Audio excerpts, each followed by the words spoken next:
My stepsister Ashley exposed my dad's. In a hospital waiting room, years of family lies unravelled in one night. I never thought the ugliest family drama of my life would start in a hospital waiting room. But that's exactly where my stepsister Ashley, 21, decided to blow everything up. It was late at night, around 11 p.m, when we all rushed to the hospital because my grandmother had collapsed during dinner. The whole family was there, me, my mom, my stepdad who married my mom when I was 13, Ashley, and even some cousins. The waiting room smelled like antiseptic and burnt coffee, and the fluorescent lights made everyone look pale and miserable. At first, it was quiet. Everyone was just stressed about Grandma. My mom was pacing back and forth. My stepdad sat in the corner glued to his phone, and Ashley was sitting next to me, bouncing her leg like she was about to explode. I noticed she kept glaring at my stepdad. Finally, Ashley whispered, "I can't keep this in anymore, he's disgusting." I froze. "What are you talking about?" She looked me dead in the eye. For years. And tonight I saw him texting her while Gran was literally in a hospital bed. My stomach dropped. Ashley has always been dramatic, but there was something different in her tone of calm, angry, and dead serious. I whispered back, "Are you sure?" Ashley shoved her phone into my hands. On the screen were screenshots messages between my stepdad and some woman named Clara. The texts weren't just flirty. They were explicit. I felt my face burning as I scrolled. Before I could stop her, Ashley stood up in the middle of the waiting room. "Hey, Mom," she said loudly. "You should probably know that while your mom is in the ER, your husband is sexing his girlfriend." The whole room went silent. My mom whipped her head around like she'd just been slapped. "What did you just say?" Ashley's voice cracked, but she didn't back down. "He's been cheating on you for years. I found out a month ago, and I tried to let it go, but watching him sit there texting her while Grandma might die, I couldn't." My stepdad shot up from his chair, face red. "Ashley, shut your mouth right now," he barked. But Ashley just pulled up the screenshots and held the phone out. "Do you want everyone to see? Because I have proof."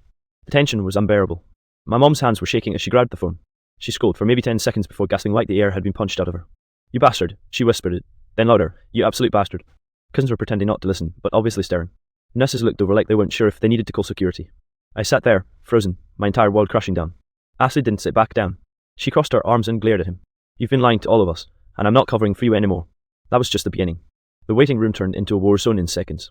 My stepdad lunged toward Ashley, not physically violent, but his voice was booming. "You don't know what you're talking about. There's a fake. You made them up because you hate me." Ashley didn't flinch. "Oh really? Then why is your contact photo with her a selfie you took in our kitchen? Same stupid shirt you're wearing in your Facebook profile." Everyone's head snapped between them like it was a tennis match. My mom just stood there, trembling, her eyes glassy as she clutched the phone. "They tell me she's lying," she said, voice barely above a whisper. "Please tell me she's lying." Stepdad rubbed his forehead, muttering, "This is not the time, not the place." Ashley exploded. "When would be the right time, Dad, at her funeral? Should I wait until Gran was buried before I tell Mom she's been living in a lie for the last decade?" My mom broke down right there, sobbing into her hands. My Aunt Mom's sister rushed over and wrapped her arms around her, glaring at my stepdad like she wanted to throw him through the wall. And then, like fate had the darkest sense of timing, an old woman in a bright red coat walked into the waiting room. She froze the second she saw my stepdad. Ashley's voice dropped to a hiss. "Is that her?" My stepdad's face strained of colour. "Clara, go home," he muttered, but it was too late. My mom looked between them, herself suddenly silent, replaced by cold rage. "That's her." Clara stammered. "I was just checking on your mother. She and I..." Ashley cut her off like a knife. "Don't you dare pretend this is about Grandma, you're his mistress." The word mistress echoed through the sterile waiting room. Even the nurses looked uncomfortable. Clara tried to speak, but my mom marched right up to her and slapped her across the face so hard the sound cracked. Get out of here." Clara stumbled back, clutching her cheek, but she didn't leave right away.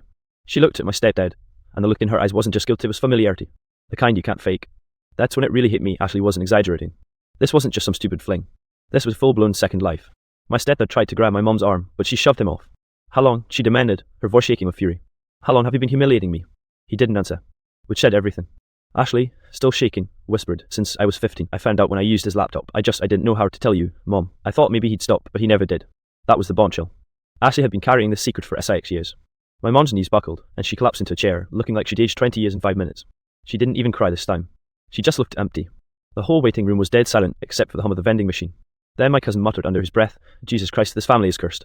And honestly, in that moment, it felt like he wasn't wrong. The silence didn't last long. Hospitals are supposed to feel safe, but that night, the waiting room felt like a battlefield. My mom was just sitting there, staring at the floor, whispering, 6 years you've been laughing at me behind my back." She looked up at Ashley, her eyes wet. "And you knew?" Ashley's lips trembled. "I didn't want to hurt you, Mom. I thought maybe he'd come clean. I thought maybe I was wrong." My mom's voice cracked into a scream. "You should have told me." It echoed so loud down the hall that a nurse came running over, asking if everything was okay. Spoiler, it was definitely not okay. Ashley broke down crying. "I was a kid, Mom. I didn't know how to say it. I was scared." That's when my stepdad finally snapped. "This is ridiculous. None of you understand, your mother and I..." But my mom cut him off like a knife. "Don't you dare say me and you. There is no us. You ruin this family." And then she said something that made everyone freeze. "Does Grandma know?" The room went cold. My aunt muttered, "Oh God," under her breath. Ashley wiped her tears. "She knows. I caught them once at the house when you were at work. Grandma saw everything. She told me to keep quiet, that it would destroy the family if we told you." I swear I felt my blood pressure spike. My mom's own mother had been covering for him. She knew. Mom's face twisted into something I'd never seen before, rage and heartbreak colliding. My own mother let this go on for 6 years? Ashley just nodded miserably. "She begged me not to tell you, said you'd leave him, and we'd lose everything. She said it was better this way." At that exact moment, a doctor walked in asking for Mrs. Reynolds, my mom, to update her on Grandma's condition. The poor guy walked straight into a storm. My mom stood up and shouted, "I don't want to hear about her right now. She let this happen." The doctor froze, completely bewildered. My aunt had to step in and say, "She's under stress, give us a minute." But my mom wasn't calming down. She was shaking, pointing at Ashley, then at my stepdad, then toward the ER doors. "All of you liars, every single one of you." Ashley collapsed back into her chair, sobbing uncontrollably. My stepdad just stood there, red-faced and silent for the first time, like he'd finally realised there was no way out. And me? I felt like I was drowning in someone else's nightmare. The nurses were starting to whisper. I heard one say, "We need security on standby." But before anyone could calm down, Clara, the mistress, peeked her head back in, like she wanted to check if the coast was clear. Ashley shot to her feet, eyes blazing. "Get the hell out before I drag you out myself." And Clara just smirked. "He loves me, you know. He was going to leave all of you eventually." That was the breaking point. Clara's smirk was like gasoline on a fire. My mom shot up from her chair so fast it nearly tipped over. "You think you can just stroll in here and brag about wrecking my family?" Her voice was lower, dangerous. Clara shrugged like it was nothing. "You weren't making him happy. That's not my fault." Ashley practically growled. "Shut up. Just shut the hell up." My aunt moved between my mom and Clara, holding her arm out. "Don't do this here, Maria, not in the hospital." But my mom wasn't listening. Her hands were shaking, and her face was red, tears streaming down her cheeks. "You've been sneaking around with him while I've been raising our kids, working double shifts, taking care of his mother." She jabbed a finger toward the ER doors. "And you think that makes you special?" Clara crossed her arms. "It makes me the one he actually wanted." The room erupted. My cousin muttered, "Jesus Christ," and I heard one of the nurses gasp. Ashley screamed, "You home-wrecking witch." She tried to lunge at Clara, but I grabbed her arm just in time. "Don't, she's not worth it," I hissed, but Ashley was shaking like a volcano about to blow. Finally, my stepdad stepped forward, his voice shaking. "Clara, enough, go home." Clara's face twisted. "You're just going to throw me out like trash, after everything?" Ashley barked out a bitter laugh. "Wow, so there's no denying it now, huh? You're just saying it out loud in front of everyone." My mom turned to him slowly, like she could barely recognize the man standing there. "How long?" she asked again, voice hoarse. This time he answered. 9 years. It felt like the floor dropped out from under us. 9 years. That was longer than their marriage. Ashley covered her mouth with her hands, whispering, "Oh my God." My mom staggered back like she'd been punched. "You married me knowing you already had her." He didn't answer. He didn't need to. And then Clara delivered the final blow. It wasn't just me. The room went silent again. Even Ashley stopped crying for a second. "What the hell does that mean?" I asked, my voice sharp. Clara smirked again, her eyes darting between my stepdad and us. "Ask him about Rachel or Sophie. I wasn't the only one, just the one who stayed." Ashley gasped, covering her face. My mom whispered, "Multiple? Oh God." My aunt lost it. She shoved Clara toward the door. "Get out before I call security myself." Clara finally left, heels clicking against the tile, but the damage was done. My mom was trembling so hard I thought she might collapse. She turned to Ashley, her voice breaking. "And you've known at least part of this for 6 years? You live with it. Watch me live a lie?" Ashley dropped to her knees in front of her, sobbing. "I'm sorry, Mom. I thought if I told you, you'd hate me. I thought I was protecting you." My mom didn't hug her. She didn't even move.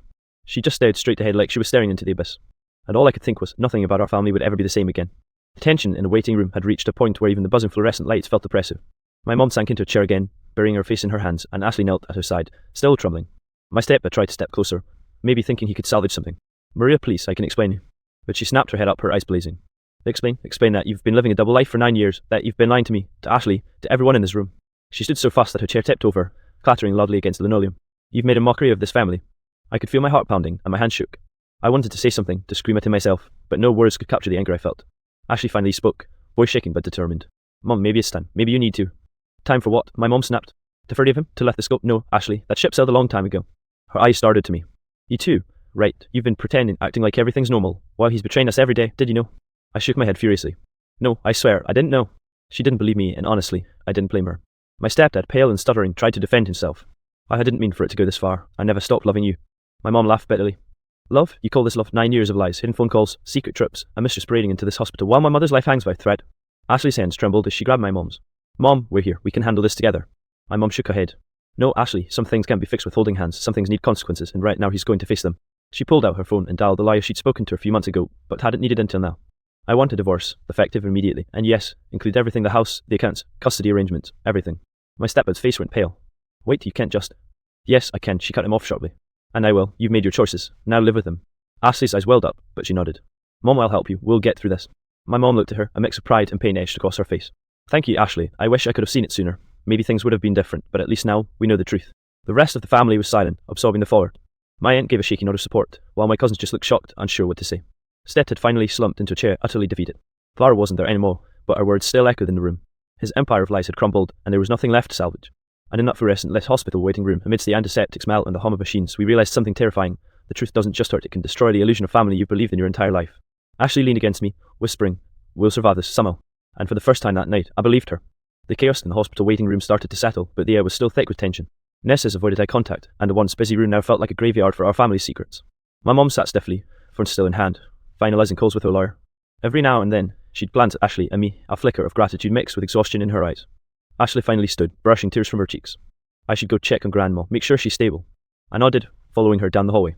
The fluorescent lights above flickered slightly, casting shadows that seemed almost symbolic our family was fractured, yet somehow moving forward. Once we were alone, Ashley finally let herself break down. I can't believe it's over, or that it's finally out, she whispered. I've carried that secret for so long, it's like a weight lifted, but also heavier than ever. I hugged her tightly. You did the right thing, Ash. You had no idea how much you were protecting us from, but now Mom can act, and we can actually start dealing with this mess. Back in the waiting room, my stepdad had become a shell of himself. He stared blankly at the floor, muttering something about mistakes and losing everything, while my mom kept a cold, controlled distance. No yelling anymore, just icy, deliberate silence. Then my aunt stepped in. Maria, let's get you out of here. Grandma's stable, and you need to breathe. Ashley, you too. As we walked down the corridor toward the ICU, I realised just how many lines had been crossed that night. Secrets, lies, and hidden relationships had dominated our lives for nearly a decade. But with them exposed, the raw truth, painful as it was, offered a strange kind of clarity. In the elevator, Ashley spoke again. Do you think Dad will fight the divorce, or try to get custody battles or something? I shook my head. I don't know, honestly. I think he spent so long lying that he's completely lost his footing. Mom's in control now. Ashley smiled faintly, but it didn't reach her eyes. I feel like we're stepping into a world we never imagined. Everything's changing. We reached Grandma's room. She was pale but stable, connected to monitors and room for. Seeing her there, fragile and unaware of the storm in the waiting room, hit both of us hard. She doesn't even know, Ashley whispered. She's lucky in a way. We'll protect her from this. I nodded. We'll protect each other too, that's what matters now. Mom entered behind us, walking slowly, her hands gripping the railing of the wheelchair that had brought Grandma here. She looked tired, older than her years, but there was a new strength in her eyes. That night, as we sat around Grandma's bed in silence, I realised something important. The hospital had been more than just a place of healing for Grandma. It had become a crucible for truth, exposing decades of lies and forcing our family to confront the darkness we'd ignored for far too long. Ashley held my hand, and for the first time in years, I felt a glimmer of hope. Maybe the damage was severe, maybe the healing would be slow, but we had each other, and that was a start. The next morning, the hospital felt different. The harsh fluorescent light seemed softer somehow, the antiseptic smell less suffocating. Grandma was stable, even dozing lightly, her steady breathing a small comfort amid the wreckage of the night before. Mom sat beside her, gripping her hand tightly, a silent promise to protect her from the chaos. Ashley and I lingered near the doorway, exchanging glances. It was the first calm we'd experienced in what felt like a lifetime. Mom finally spoke, her voice steady but firm. I've made my decisions. Divorce papers have been filed. He'll get nothing beyond what's legally required. This family, this house is ours, and I don't want him anywhere near us if he can't act responsibly. Ashley's lips quivered. I didn't think you'd be this strong, Mom, after everything. Mom gave her a small, sad smile. You learn quickly when the foundation of your family is built on lies, strength isn't optional. We stayed in Grandma's room for a while, just watching her sleep. It was strange, quiet, but charged, like the air itself was holding its breath. My stepdad didn't come near. Power had vanished, probably realising the situation was far from salvageable. For the first time, the web of lies surrounding him collapsed completely. Later, the lawyer called to confirm that all temporary restraining orders and legal measures were in place. Mom read each sentence aloud to us, her voice calm, but there was an undeniable fire in it. No one will manipulate or hurt this family again, she said, closing her laptop. Ashley leaned her head against my shoulder. Do you think things will ever go back to normal? I shook my head gently. No, but maybe that's a good thing. We've been living a fake normal for years. Now, at least, we can start building something real even if it's messy. Mom looked at both of us. Real isn't always pretty, but honesty is worth the mess, and that's what matters now. Over the next few days in the hospital, the family started slowly picking up the pieces. Aunt Sarah helped with Grandma, keeping her spirits up, while Ashley and I handled calls from relatives who had heard rumours or noticed the tension in the waiting room. Each conversation felt like a stitch in a slowly mending wound. At night, when the hospital hallways were quiet, Ashley whispered, Do you think we're going to hate him forever? I thought about my stepdad's pale, broken face from the night before. I think we won't hate him, not completely, but we'll never trust him again, and that's enough. By the time Grandma was ready to leave the hospital, a fragile but tangible sense of closure had begun to settle over us. The truth, raw and painful, had destroyed the illusion of our family, but it had also freed us from the lies that had weighed us down for years. As we wheeled Grandma out, Ashley took my hand. We survived it, she said softly. I nodded, a lump in my throat. Yeah, we survived it, and we'll rebuild honestly together. For the first time in nearly a decade, the family felt like it could breathe. The hospital had been a crucible, yes, but it had also been the place where years of lies finally died and where the seeds of a new, honest future were planted. And in that sterile, fluorescent-lit hospital corridor, surrounded by the echoes of a night none of us would ever forget, I realised something. The truth hurts, but sometimes it saves.